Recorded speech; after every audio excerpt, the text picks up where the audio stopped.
जय बाबा स्वामी। आज के ग्रंथ पठन की शुरुआत हम गुरु आवाहन से करेंगे। ओम गुरुर्ब्रह्मा गुरुर्विष्णु गुरुर्देवो महेश्वराय गुरुर्साक्षात् परम ब्रह्मा तस्मै श्री गुरुवे नमः। तस्मै श्री गुरुवे नमः। तस्मै श्री गुरुवे नमः। ओम श्री शिव कृपानंद स्वामी नमो नमः। जय बाबा स्वामी। कल हमने देखा कि वे मुनि गुरुदेव से बोल रहे थे कि प्रकृति का विनाश ही नवजीवन की ओर पहला कदम होता है। इसी प्रकार परम चैतन्य भी अनेक माध्यमों के रूप में आता है और वापस चला जाता है। गुरु शक्तियों के सानिध्य में आने पर तुम्हें याद आया कि तुम एक कमल हो और तुम एक आध्यात्मिक यात्रा पर चल दिए। तुम्हारे सानिध्य में कमल ही कमल खिलने वाले हैं। फिर उन्होंने बताया कि हम गुरुओं का उद्देश्य है कि ध्यान का मार्ग सामान्य से सामान्य मनुष्य तक पहुँचे। इसके बाद उन्होंने गुरुदेव को माँ और बाप के लिए गुरु शक्तियों के आवाहन के विषय में जानकारी दी। अब आगे का पठन करते हैं। यह कार्य जिस शरीर से होने वाला होता है वह शरीर इसे ग्रहण करने योग्य नहीं होता है। आध्यात्मिक स्थिति कम समय में कम आयु में पाना असंभव ही है। इसीलिए यह कार्य कठिन प्रतीत होता है। यह कार्य कठिन अवश्य है पर असंभव नहीं है, क्योंकि इसका आसान मार्ग है अपने सद्गुरु के प्रति संपूर्ण समर्पण। यह सबसे आसान मार्ग है। वे तुम्हारे प्रति समर्पित हो और तुम हमारे प्रति समर्पित रहो। यह संपूर्ण समर्पण का भाव ही है जो इस कार्य का सबसे आसान मार्ग है। ऐसा समर्पण का भाव कितने पति पत्नी ला पाते हैं और वह भाव प्राप्त करने के बाद कितने उस शारीरिक स्थिति में होते हैं कि वे शक्तियाँ ग्रहण कर सके, इसी पर सब निर्भर है। यह भी एक प्रकार की तपस्या ही है और सारी तपस्या दूसरों के हित के लिए है। तुम शक्तियों का आवाहन करोगे दूसरे पति पत्नियों के लिए। पति पत्नी तुमसे ग्रहण करेंगे जन कल्याण के लिए, क्योंकि उनका भी निजी स्वार्थ नहीं है। वे केवल तुम्हारे प्रति पूर्ण समर्पित हैं, इसलिए तुम्हारी योजना में तुम्हारी सहायता करना चाहते हैं। वे केवल यह कार्य अपने गुरु का ही कार्य है यह समझकर कर रहे हैं, और यह सब जन कल्याण का भाव देखकर ही हमने ही नहीं, अन्य सिद्ध महात्माओं ने व मुनियों ने भी अपनी सारी तपस्या की शक्तियाँ तुम्हें प्रदान कर दी है। उन सब ने तुम्हारे लिए प्रार्थना की है और उनकी कृपा में यह कार्य अवश्य घटित होगा। बस तुम्हें काफ़ी सब्र रखना होगा और सब्र का फल सदैव मीठा ही होता है। वह मीठा फल जब तुम्हारे माध्यम से उन माँ बाप को प्राप्त होगा तो मैं एक माध्यम बना यह समाधान तुम्हें भी प्राप्त होगा और उन माँ बाप को भी। यह समाधान ही मोक्ष है। यह सब समाज में करने से पहले यह सब पहले अपने घर में करो, और अगर इस विश्व में बदलाव चाहते हो तो उसकी शुरुआत अपने घर से होनी चाहिए। यह शुरुआत पहले अपने घर पर ही करके देखो। और उससे तुम्हारा दोहरा फ़ायदा होगा। एक तो तुम्हें आत्मविश्वास आएगा कि तुम गुरु शक्तियों का आवाहन कर पाए, और दूसरा, गुरु शक्तियाँ जब तुम्हारे ही घर में अवतरित होंगी तो आगे का कार्य करने की शक्ति तुम्हें तुम्हारे घर से ही प्राप्त होगी। दूसरों को बताने से पहले तुम्हारे लिए यह करना आसान है, और तब दूसरों को बताते समय भी संपूर्ण आत्मविश्वास से बता पाओगे।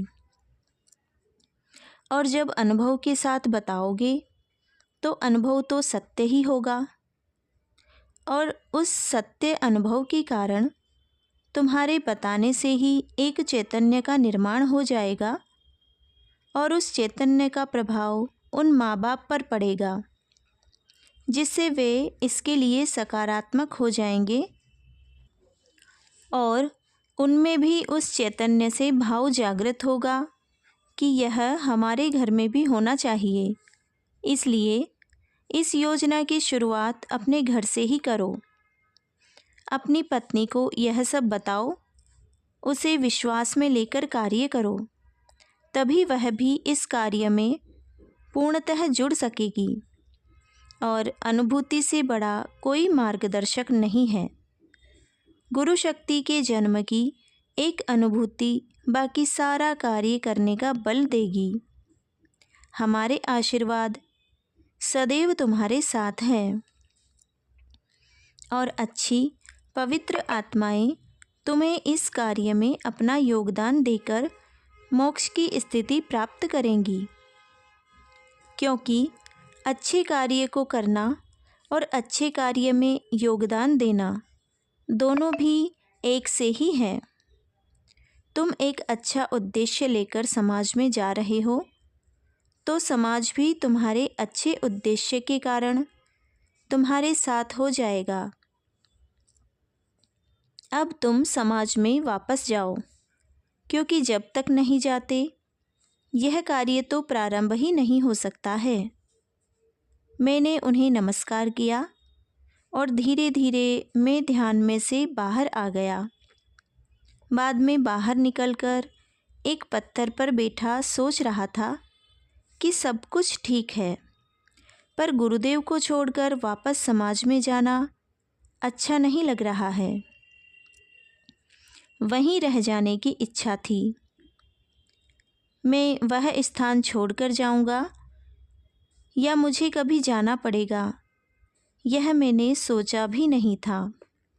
इसीलिए उस दिन उन दोनों को मैंने विदा किया था, तो उन्हें चिंता थी कि मुझे वापसी का मार्ग कैसे मिलेगा।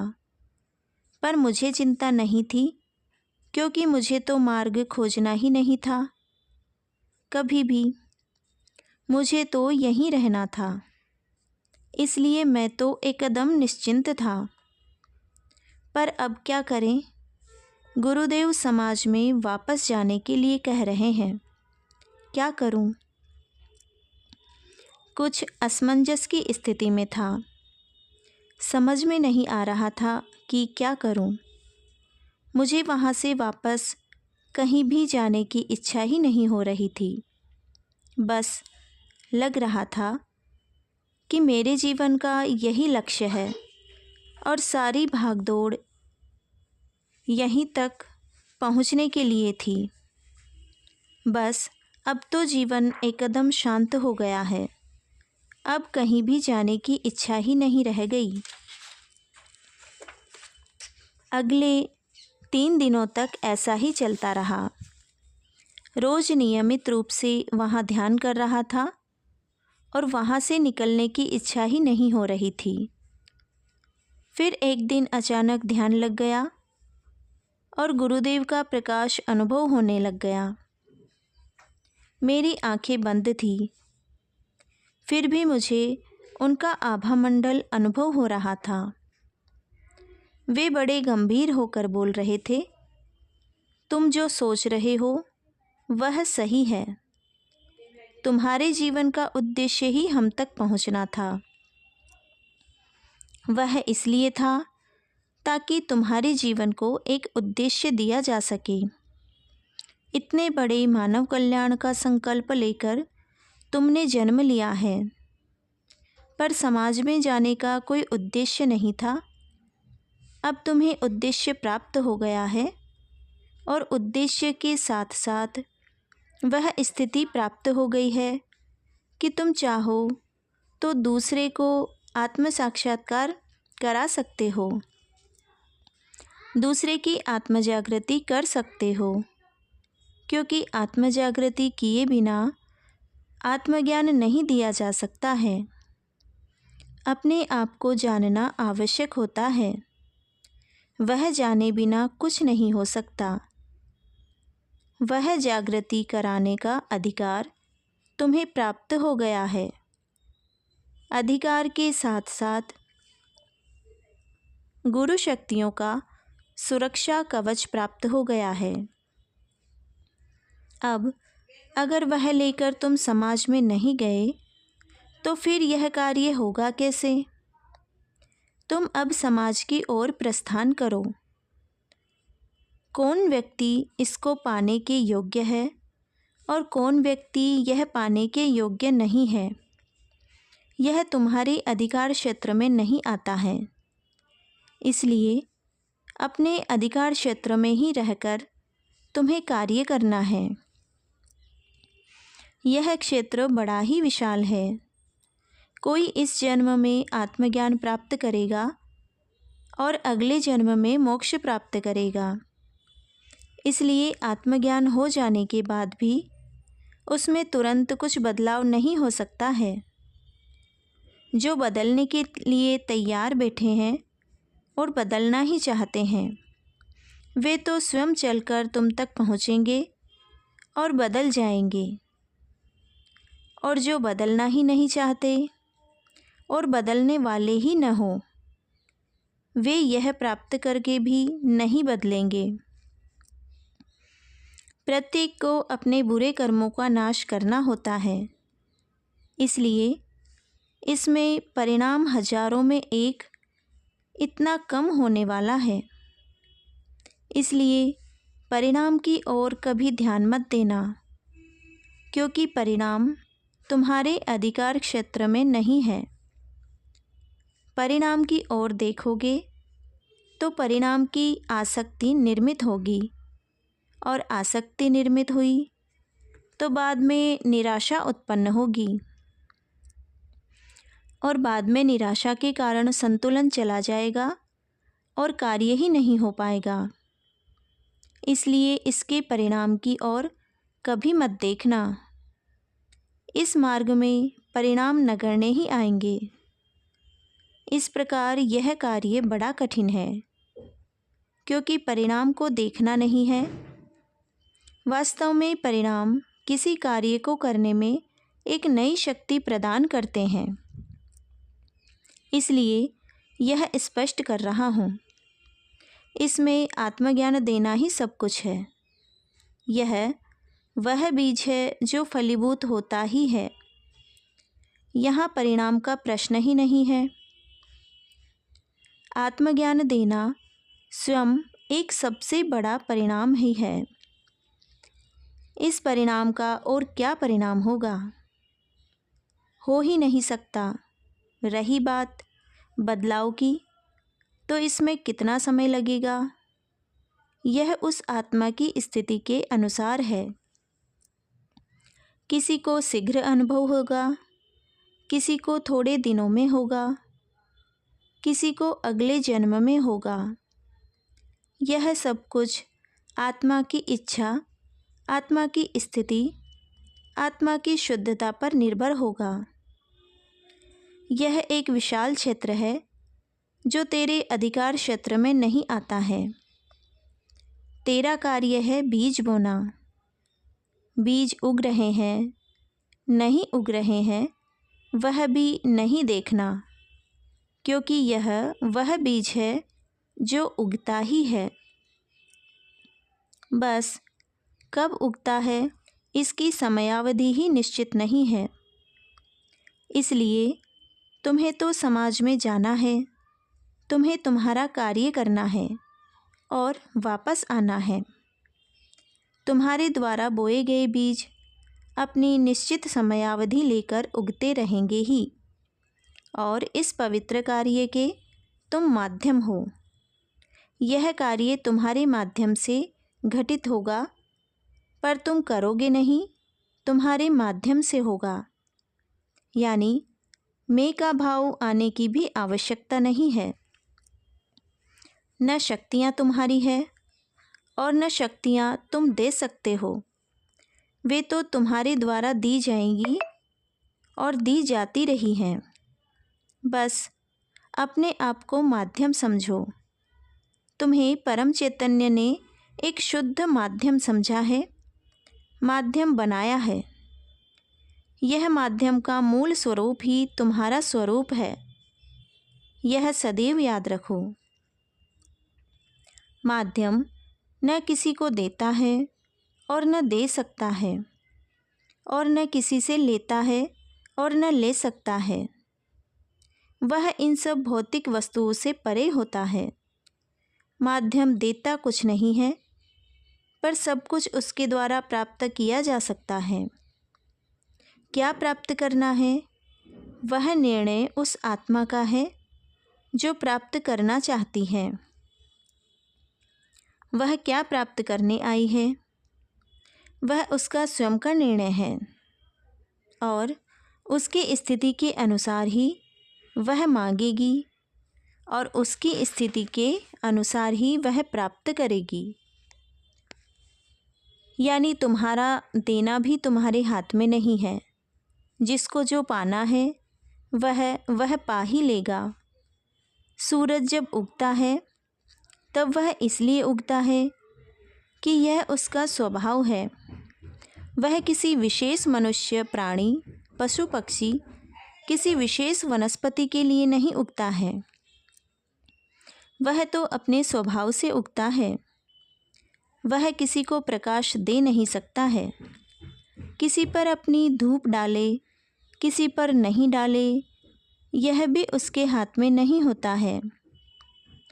जो वह धूप पाने के योग्य होते हैं, वे लोग स्वयं ही धूप में आकर बैठते हैं, और जो आकर बैठते हैं वे योग्य हैं या नहीं हैं, अच्छे हैं या बुरे हैं, इसका सूरज विचार नहीं करता। वह तो बस उगता ही है। कई लोग अपने घर के दरवाजे, खिड़कियां बंद करके बैठते हैं, वह उन तक नहीं पहुंचता है। सूरज का उगने का समय अपना निश्चित होता है, वह उसी समय उगता है। उसके अस्त होने का समय निश्चित होता है, तब सूर्यास्त होता है। सूर्य का सब कुछ निश्चित ही होता है। वह किसी के लिए अपना क्रम बदलता भी नहीं है और न रुकता है। ठीक सूरज की तरह अपना जीवन व्यतीत करो, यही तुम्हारा मूल स्वभाव है। इसलिए परिणाम के बारे में सोचे बिना कार्य करो। जो जैसी इच्छा करेगा वैसा परिणाम वह प्राप्त करेगा। ये सब बातें इसलिए समझा रहे हैं ताकि तुम जाकर समाज में कार्य कर सको। रही बात हमारे सानिध्य की, तो हमारा सानिध्य इस गुफा में नहीं है। गुफा में ये शरीर तो केवल सानिध्य के माध्यम है। हमारा सानिध्य तो गुरु कार्य में है। हमने इतने साल गुरु कार्य करने के लिए ही तपस्या की है। अब हम गुरु कार्य को ही समर्पित हैं। हमारा सानिध्य इस गुफा में नहीं है, इस कार्य में है। तुम दुनिया के किसी भी कोने में जाओ, गुरु कार्य के साथ जाओ। हम गुरु कार्य के साथ ही होते हैं। हमने हमारा अस्तित्व गुरु कार्य में ही विलीन कर दिया है। गुरु कार्य के अलावा हमारा कोई अस्तित्व ही नहीं है। अब हमारे सानिध्य में रहना चाहते हो तो गुरु कार्य के लिए कार्यरत रहो।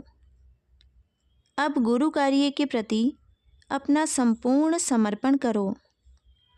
यह समर्पण करके गुरु कार्य करना तुम्हारा जीवन है। अब सब कुछ तो स्पष्ट हो गया है।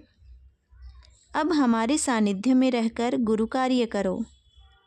चलो, अब यहाँ से निकलने का भी समय हो रहा है। तुम्हारा कार्य बहुत बड़ा और विश्व स्तर का है। तुम्हारे समाज में जाने से समाज में आत्मधर्म का सूर्य उगने वाला है। सूरज को अपने स्थान पर ही होना चाहिए।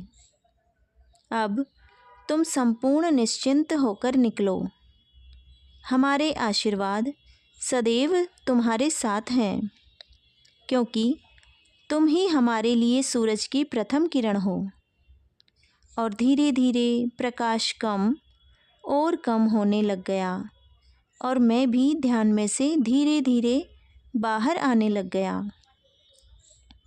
और ध्यान से बाहर आया तो अब सब स्पष्ट अनुभव हो रहा था और समाज में गुरु सानिध्य के लिए जाना ही जीवन का उद्देश्य लग रहा था। मैंने मेरी मानसिक तैयारी की कि कल सुबह ध्यान करके फिर यहाँ से प्रस्थान करेंगे। मैंने उस दिन फिर सारी गुफा को स्वच्छ करके जाने का निर्णय लिया, क्योंकि अगले दिन मुझे यहाँ से निकलना ही था। और मैं अपने साफ सफाई के कार्य में लग गया। मेरे पास सामान के रूप में केवल झोला था। उसे संभाल कर तैयार कर लिया और निश्चिंत होकर सो गया। अगले दिन का सूरज मेरे जीवन में नया जीवन, नया उद्देश्य लेकर आने वाला था। दूसरे दिन सवेरे जल्दी ही उठ गया और बाद में ध्यान करने के लिए बैठ गया। मैं अपने आप को 2 शरीरों में विभक्त पा रहा था। एक वह शरीर था जो गुरुदेव की सब बातें समझ रहा था। इस गुफा के बाहर मुझे जाना ही होगा। गुरु सानिध्य का मोह छोड़ना ही होगा, क्योंकि गुरुदेव ने कहा ही था, मेरे से बड़ा मेरा कार्य है। मुझे छोड़ मेरे कार्य को पकड़। वही कार्य मुझे जीवन में आगे का मार्ग दिखाएगा। सब कुछ समझ रहा था पर व्यवहार में नहीं आ पा रहा था। दूसरी ओर आत्मा का शरीर था जो कह रहा था, 800 सालों से जिस स्थान को पाने के लिए भटका, वह स्थान आज मिला है तो वह छोड़कर जा रहा है। अब तो यहाँ से जाने का प्रश्न ही नहीं है। यह वह स्थान है जहाँ पानी की बूंद समुद्र से मिलती है। इस स्थान पर पहुंचकर फिर जीवन में पाने के लिए कुछ रह ही नहीं जाता है। यहाँ पहुंचकर आज तक कोई भी वापस गया है क्या? और न ही तू कभी भी जा पाएगा। रही बात गुरु कार्य की, तो वह तो यहाँ गुरु सानिध्य में बैठकर हो ही जाएगा। आध्यात्मिक क्षेत्र में प्रयत्न का कोई स्थान नहीं है। जब यह प्रयत्न से हो ही नहीं सकता, तो बाहर जाकर क्यों प्रयत्न कर रहा है? और यह कार्य प्रयत्न से हो सकता है क्या? कभी भी नहीं। तो फिर बाहर जाकर क्यों प्रयत्न कर रहा है? यहीं पर गुरु सानिध्य में स्थित हो जा और यहाँ रहकर भी कार्य को संपन्न कर सकता है। इस प्रकार से एक प्रकार का मानसिक द्वंद्व चल रहा था। मैं क्या करूं?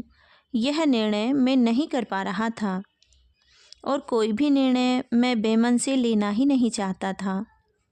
और जब हम कोई निर्णय लेने की स्थिति में न हो, तब अच्छा होता है कि निर्णय गुरुदेव पर ही सौंप दें और प्रतीक्षा करें कि वे क्या निर्णय लेते हैं, क्योंकि वहीं पर समाधि की अवस्था में भी रहना था और बाहर जाकर गुरु कार्य भी करना था। और ये दोनों ही कार्य हो सके ऐसा मार्ग उस क्षण तो मालूम नहीं था। फिर एक नियम सा हो गया। रोज़ गुरुदेव की गुफा में जाता था। उनके सामने ही एक पत्थर पर मैंने घास बिछा कर रखी थी। वहीं जाकर रोज़ नियमित रूप से बैठता था। और रोज़ गुरुदेव से प्रार्थना करता था। यह विचित्र स्थिति आप ही ने दी है, अब आप ही इसमें से कोई मार्ग निकालो। मैं इससे मार्ग निकालने में अपने आप को संपूर्ण रूप से असफल पा रहा हूँ। आप ही मार्गदर्शन कीजिए। ऐसा क्रम कई दिनों तक चलता रहा।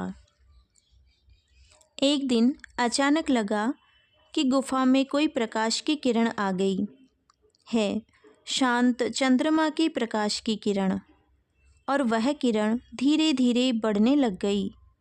सारी गुफा ही उस चंद्रमा के प्रकाश से भर गई और गुरुदेव की वाणी सुनाई आने लगी। यह बात बिल्कुल सही है कि यह गुफा ध्यान साधना की एक उच्च स्थिति का ऐसा स्थान बन गई है मानो गौरी शंकर का शिखर। यहाँ से वापस तो जाया ही नहीं जा सकता, और जो भी यहाँ पहुँचा है वह वापस बाहरी जगत में नहीं गया है। यह स्थिति ही तुम्हें बाहर जाने से रोक रही है, और बाहर तो तुम्हें जाना ही पड़ेगा क्योंकि तुम्हारा कार्य अभी बाकी है। तुम कार्य के साथ बंधे हो, आश्वासनों के साथ बंधे हो, और जब तक तुम अपना कार्य संपूर्ण नहीं करते हो तुम्हें मुक्ति नहीं है। मुक्ति और तुम्हारे बीच तुम्हारा कार्य आ रहा है। वही कार्य एक और बाधक बन रहा है, और एक और उसी कार्य की इच्छा के कारण तुम यहाँ तक पहुँच पाए हो। दोनों ही बातें सूर्य के प्रकाश के समान एकदम सत्य है। अब इस दुविधा की स्थिति का एकमात्र मार्ग है, अपने आप को अपने शरीर से अलग करो और अपने आप को यहीं पर स्थापित करो। तुम स्वयं अपने आप को यहीं पर स्थित रखकर अपने कार्य को करने के लिए अपने शरीर को अलग कर अपने शरीर को बाहरी जगत में भेजो। अभी तुम यह कर सकते हो क्योंकि कार्य के साथ बंधे हो। अब हम तो यह भी नहीं कर सकते। ऐसा भी किया जा सकता है, यह हमें बहुत बाद में पता चला, और इसीलिए अब हम गुरु कार्य करने के लिए हमारे गुरुओं को जन्म लेने का अवसर प्रदान करने के लिए कुछ नहीं कर सकते। अब हमें इसके लिए माध्यम की आवश्यकता है, और उसी माध्यम के रूप में हमने तुम्हें चुना है। और इस स्थिति में पहुंचकर वापस भी नहीं जाया जाता, यह भी सत्य है। अब साधनारत हो जाओ और धीरे धीरे अपने शरीर को अपने से अलग करो, और यह सब हो सकता है, और इसके अलावा और कोई रास्ता नहीं है। अब इस स्थिति में से बाहर निकलने का यही एकमात्र मार्ग है। सतत ध्यान साधना से यह किया जा सकता है। तुम्हारा मार्गदर्शन करना हमारा कर्तव्य था, वह किया। अब साधना करना तुम्हारा कार्य है, वह तुम करो। हमारे आशीर्वाद है, तुम यह अवश्य कर सकोगे। जय बाबा स्वामी। आज की ग्रंथ पठन को यहीं पर विराम देते हुए अब शांति पाठ करेंगे। ओम ध्यो शांति अंतरिक्षगम शांति पृथ्वी शांति रापः शांति औषधयः शांति वनस्पतयः शांति विश्वे देवा शांति ब्रह्म शांति सर्वगम शांति शांतिरेव शांति सामा शांतिरेधि। ओम शांति शांति शांति सर्वरिष्टसु शांतिर्भवतु। जय बाबा स्वामी। जय आत्मेश्वर।